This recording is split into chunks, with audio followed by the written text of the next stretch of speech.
Hello everyone, Shinto here playing some more Warhammer Combat Cards, and in this one we'll be taking a look at the new balance changes that are hitting this Halloween season, starting on Monday, October 28th, and going through November. Now looking at the contents of the Battle Pass here, we've got Evil Sun's themed cosmetics, and some really nice bodyguards, many of them very expensive, powerful ones. For the legendaries, we've got Vashtor, the Deathkiller Wartrike, and the Stampa. So yeah, that's a Lord of War included in the Battle Pass. And I'm really happy to finally see a Xenos themed Battle Pass after all those Imperial ones we've been getting. But the balance changes are mostly for the Orcs this season. But thankfully the ranged Orcs aren't getting too many buffs, so we won't have to worry about Badrug dominating the meta. But lots of melee Orcs will be getting improved this season. There's also a buff to one of the traits, and then 2 warlords getting significantly buffed as well. So let's dive right into the changes, starting with the Orcs. So Ed Zappa, the main psyker for Orcs, which is already a very good card, is getting a buff. He's going up 4 points, so he'll be at 24, but he's getting 40 more health and 10 more psychic. So he's going to be a lot tankier and going to be able to do even more damage. Then we got the Pain Boy, which is at 16 points, and that is going to be dropping 1 point to 15. Now, it's not included in this post, but there's also starting next week, there'll be some Halloween events kicking off, and it looks like the Orcs will be getting a very cheap Grot Healer as well, with Medicae. I'm not entirely sure on that, but just from the image, that's what it looks like. And I believe it's a card that everyone will be getting as one of the event rewards. So once that's released, though, we'll take a look at that. Then we got some buffs to some old vehicles that have been around since the beginning of the game. The Scrap Jet is getting plus 10 health and plus 20 melee, which is pretty significant boost to its attack power. And the Squig Buggy with Barrage is going down 5 points. So it's at 59 now, so it'll be going down to 54. So it'll be 1 point cheaper than the Bone Breaker.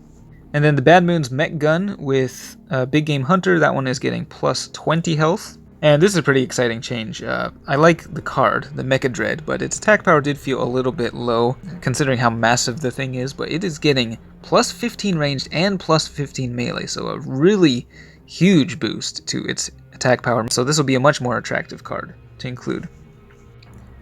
Then the Kill Bursta tank? I always thought it was the Kill Blasta tank, but okay, I guess it's the Kill Bursta tank. Lord of War is going down 4 points, so it'll be at 86, making it one of the cheaper Lords of War. And then the Pain Boss is going down 2 points, so it'll be at 17 and getting plus 10 to its melee, so he'll be hitting pretty hard. And then we got the War Boss in Mega Armor with Anti-Infantry. This is a pretty new card here, getting plus 10 ranged and plus 10 melee, so pretty good boost to its attack stats. Also, Anti-Infantry is getting a buff. So yeah, taking a look at the changes to Anti-Infantry, the boost to the attack damage was equal to that of Big Game Hunter, but they're increasing it so it's going to be even higher, starting at 40%, then 60, 80, and then at max level, 100% more damage. So they'll be dealing double damage to infantry. So that is a pretty significant boost to the damage output that will make the trait feel a little more impactful, because I do feel like it has been kind of lackluster up until now. Moving on to Necrons, we've got the Canoptech Stalker. This one is going down just 2 points, so it'll be at 30. And then the Tomb Sentinel with Barrage is getting plus 10 to its ranged attack. Yeah, this one felt like a pretty weak card for its cost, so that is a welcome change.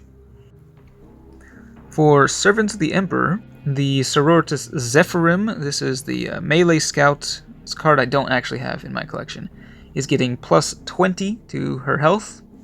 And then the Admex Skitarii Vanguard with Regeneration is getting plus 5 to its ranged attack.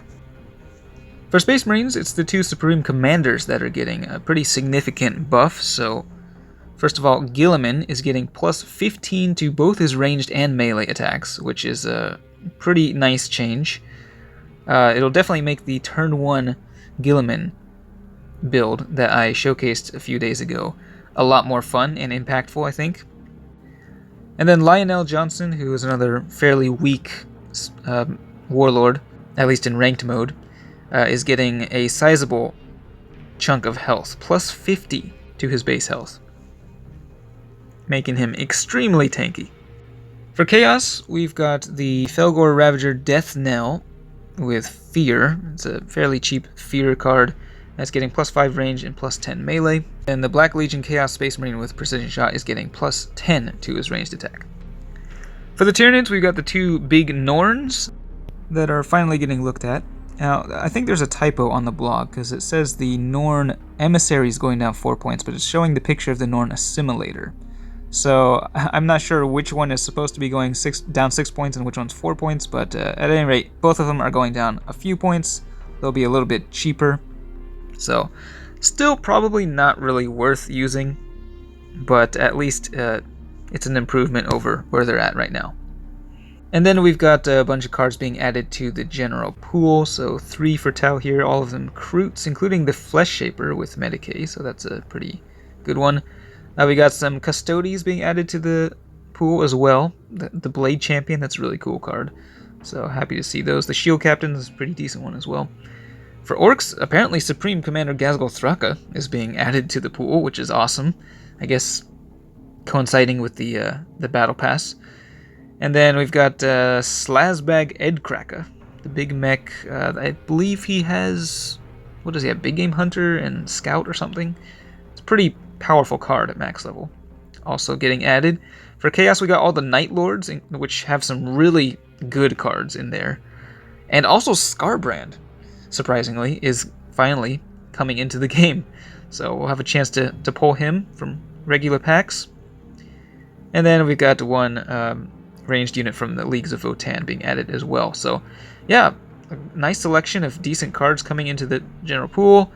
Lots of really amazing changes to Orcs, as well as some good changes to some other key cards that are actually, cards that people use.